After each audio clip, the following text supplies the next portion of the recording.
সৈয়দনা আদমকে আল্লাহ যখন বানালেন, তিনি বানালেন মিন তিনিন লাযিব, এঁটেল মাটি থেকে বানালেন। এঁটেল মাটি জমিন থেকে নিয়ে আল্লাহ রেখে দিলেন 40 বছর। আর আকাশকে বললেন, ও আকাশ, এই মাটির উপরে 40 বছর তুমি বৃষ্টি দাও। 40 বছর এঁটেল মাটির উপরে বৃষ্টি জমতে জমতে এটা হয়ে গেল হামাইম মাসনুন, কাদামাটি। কাদামাটি থেকে গেল 40 বছর। কাদামাটি থেকে আল্লাহ সৈয়দনা আদম আলাইহিস সালামের ডাইস বানালেন।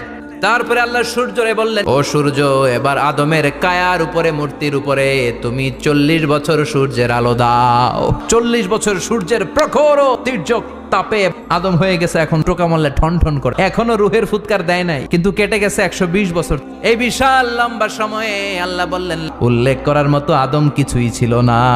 আমরা আমাদের মায়ের পেটের ভেতরে 40 দিন ছিলাম নুতফা, এক ফোঁটা বীর্য। তারপরে 40 দিন ছিলাম আলাকা, রক্তপিণ্ড। তারপরে 40 দিন ছিলাম মুদগা, গোশতপিণ্ড। 3 40 120 দিন।